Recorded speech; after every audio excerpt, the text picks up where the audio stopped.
So tell me a little bit about how you got into this competitive eating thing.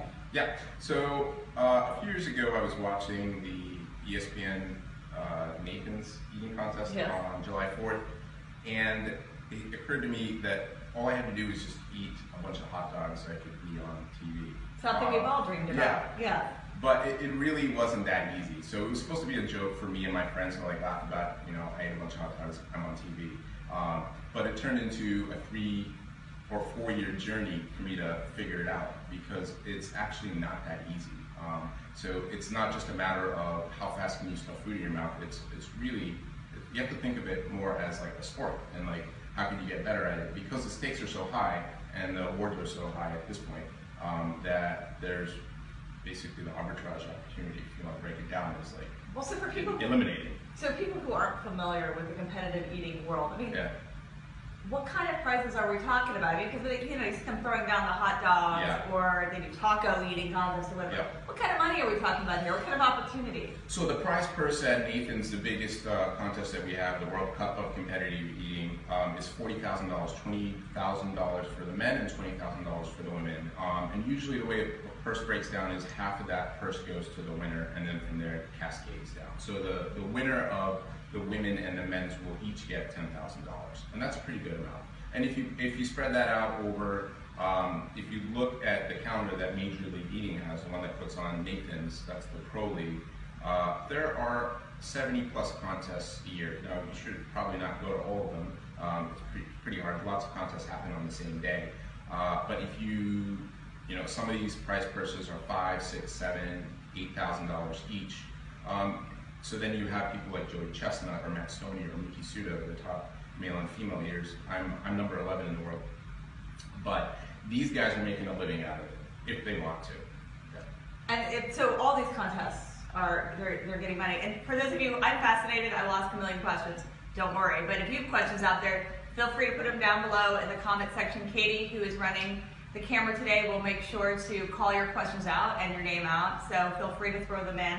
In the meantime, I'm going back to finding out how you can make money eating, which is kind of fascinating thing. So you train. How do you train? Well, so I try to, first of all, training should be done with an EMT supervising you, so make sure that you're doing everything safe. In the same way that if you're swimming in a pool or you're open water swimming for like a triathlon, I do triathlons too, I wouldn't go out in the middle of the lake by myself. There's always a buddy. So actually the best way to train is through one of these 70 somewhat contests that Major League Eating puts on. There's always an EMT ready if you get into trouble. So that's basically your lifeguard. But if I'm at home and I'm really training for technique, which is what I usually do, I will do 2 or 3 minutes of training for a particular food, like for corn, for example. I did like 4 or 5 different practices, like focusing on how best to strip the corn, and then like extrapolating after that, how well would I do in like a 12-minute contest. On top of that, for capacity's sake, so you have to know that you can actually hold all the food in that 12 minutes. Yeah, because I imagine some of these contests get kind of vile with like I'm imagining a trough that goes to the side, especially the AAA competitive eating, right? Right. So in those cases, like if I'm training for capacity's sake, I'm usually doing it with something that I can handle and do multiple times, like cauliflower or broccoli. So I'll do like 8 or 9 pounds of that and then top it up with like half a gallon of water. So we're talking like 10 to 12 pounds of like food, and that's generally like the upper limit of like what you're consuming in a contest. So I can walk away from that 10 or 12 pounds worth of food in my stomach and not feel that bad about it. Really? Yeah. It's but it's an incremental thing that you build up to. It's not something that you, in the same way that when I'm training for an Ironman, it takes me 9 to 10 months from where I am now to get myself ready for that contest. And just another thing, so when you have to think of training as like increasing your abilities for different areas that you'll have to do to prepare for a contest. So if I'm training for a 12-minute corn eating contest, I'm actually not going to sit down and eat corn for 12 minutes. I'm going to cross train, like whether it's working on my jaw strength. This is like something that I use to increase my jaw strength. I actually just bite on it and do it for minutes at multiple minutes at a time. Bite up and down on this device. Yeah. Katie, can you get this a little closer? We're sitting here today with what did you say, number 7 in the world? Number 11. Number 11. Oh, I just gave you a better title. Are you sure you don't want to keep mine? Well, I get the 7. Yes. Okay. Next time he comes on, he'll be number 7. Number 11 in the world of competitive eating. Talking about competitive eating, and we'll do some eating for us a little later. But talking about how he trains right now. We're talking about you just bite down on the salt. So you're sitting at work, and you do have a real job. Yeah. I mean, the competitive eating isn't your job. So you're sitting down at work just chewing on that all day. Why not gum? Well, so in competitive eating, there's a lot of opportunity for like innovation and making things better. There's no like one right way to eat a corn, but there are better ways to eat a corn, and I'll explain it in just a second. But so I basically, if I'm leading up to a contest, I'm like basically figuring out what do I need to do between now and that contest. Right. I calendarize all my training. I figure out how much jaw strength I need to do, what my baseline is, in the same way that I'm calendarizing like my Ironman training or my marathon training, and then like tracking my deficiencies and working on them. So if it seems that like in a speed training session with like 2 or 3 minutes of corn that my jaw's getting tired, then I'll work on my jaw strength. If it seems that my technique is off, I actually record all my training sessions and like break it down in slow motion and time it and see like what went wrong. Am I wasting too much time chewing? Am I dropping too much in my pan in front of me? Is that wasting time? And I find those little things and I fix them along the way. But just getting back to the corn, 3 weeks ago I won the World Corn Eating Championship, and I broke the world record. And the way I did that was I actually sat down and thought about what are we doing right and what are we doing wrong in competitive eating. And I didn't start with like, how are the top folks doing it right? I just completely started from scratch and thought about, well, how do commercial corn strippers strip their corn really fast? And can I use that idea to incorporate it into mine? So you're allowed to bring in aid? You don't have to sit here and chow down like we do at a barbecue? No, actually, you can't bring an aid in, but like what I found out was that this is a device, a corn stripper that you can use at home, and it makes stripping corn really, really easy. It's a stripping type motion from top to bottom. But knowing that idea, I've tried to figure out, well, how can I use that information, knowing that this is a really efficient way to do it? How can I do that with what I have here without using any tools?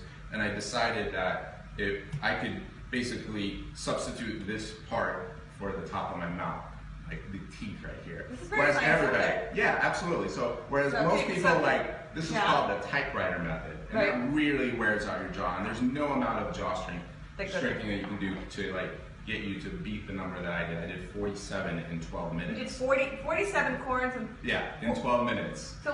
So that's like 4 or so every minute. So I'm gonna have to ask you to eat that corn in a second, so that I'm like trying to find my clock. I mean that's a lot of So then I experimented. I tried these speed techniques at home, and I perfected it. I videotaped it. I timed myself. Yeah.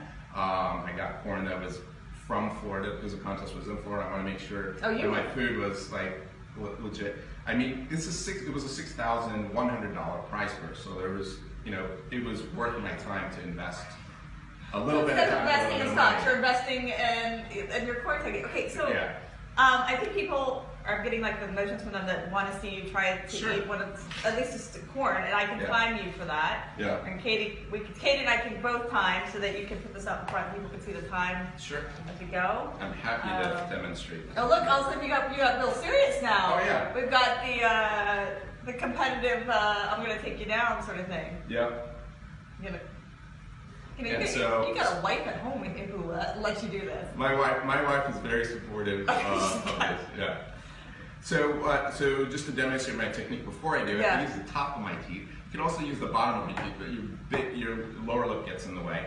At least with your top teeth, you can recreate this particular motion, and it takes about 8 or 9 passes to get the majority of the corn out. And then there's always a little bit left over on the ends here, so I just kind of round it up and then pull over just to make sure. So it's so what you've got to do is pull everything to actually like be counted, so to speak. Yeah. Everything's got to come off. About 90-95%. Like, And they come over and they check your. Yeah. The guys that have been putting on the corn eating contest have been doing it for 12 years, and they judge it, and they're really fair, and they know what they're looking for, and the competitors are really honest. So you don't really have to worry about that. This is America, folks. This is what we do. We have people who have come up with the idea of competitive food. Kevin's very excited over from Social, who's with us, about this whole thing. So should we do one thing of corn, see how fast it goes? Yeah, I can probably put this down. Let's just say 15 seconds. You take 15 seconds? Yeah. Okay, and before we start, is anybody out there thinking how long they think it might take? Do we have some, we can put a little. I think we could do it 13. I might be able to do that. All right, so while we've got people going, we are about ready to start. So I'm going to sit over here with my stopwatch and ready. Might get a little messy, so just that's okay. I can take flying corn. It's like ready, set, go. Oh my God! Oh wow! He is like kidding. We're at 4 seconds. 7. I feel like we should have gotten him a pin. 12 seconds. 13. I think that's about right. 13. Wow. Yeah. Although, to be fair, can you get a shot of the whole, we got a little bit of a... I'm going to put this on here, just to be fair. So, I want to clarify, this corn was a little soft, but that's fine, but you have to be ready for any food that comes your way, whatever it's cooked. So if you see here, I'd say this is about like 85, maybe 90% clear. The judges would deem this mostly okay. They would have deducted probably, I did 10 of these, and they were all around the same. I'd probably be deducted about half a corn. So I actually ate 48 corn, and I was counted 47. Wow. So it's not a perfect science, but like this is generally okay. This is probably not great, but yeah, but you get the general idea. Okay, feel free if you are out there watching to ask any questions. I can't believe more people aren't asking questions because I'm beyond fascinated about the fact that you found a way to earn money making a mess. Yeah. But so I'm very clear. I do make money off of this, but this is very firmly in my my fun activity bucket, as opposed to like my Ironman or marathon goals, which are very firmly in my life goals or dream bucket. Like, do I want my goals for this year for Ironman is to get under 13 hours for my total time. I'm going to be doing Ironman Maryland for the 2nd time this year. It'll be my 5th Ironman. For marathon, I'd love to get under 4 hours. My fastest is 4 hours and 4 minutes. But do you have a goal of being number 7 in the world for competitive eating? I do, but not in the same sense. So in that, in competitive eating is more like I get to hang out with my my new competitive eating family, as I like to call it. With Joey Chestnut. Joey Chestnut, Matt Stoney, Mickey Sudo, Eric Badlands, Booker, Crazy Legs Conti. When you go out to eat with those guys, you go to Carmine's, or are we talking it's get out of the way of the food? So it's really funny. So we all come from different walks of life in the competitive eating world. Where I'm a marketing director, Crazy Legs Conti is a window washer. Tim Janis works at a pizzeria. Matt Stoney, Joey Chestnut both do this full time. Mickey Sudo also works in marketing. We're all come from completely different walks of life, but there are certain personality traits that we all have. And so when we do these contests, we're still ready to go right afterwards. So we're, let's say a contest's over at 5, we're all the way, we only see each other once or twice a month or so. And so we're ready to party till 2 a.m. in the morning. You're going and eating, how many hot dogs did you eat at the last contest? I ate 30 so even. You go eat 30 hot dogs at a competitive eating contest and then go out drinking. Let's say, I can't even imagine. Let's take a question. So Stacy wants to know if you actually chew the corn, or do you just... Well, see, these are, so with corn specifically, these are really small kernels, so, no, not really. They just go right down. With something like wings, for example. Which is what we're going to head up next. With wings, it's a little bit more complicated. A couple of chews, but you don't want to spend too much time chewing.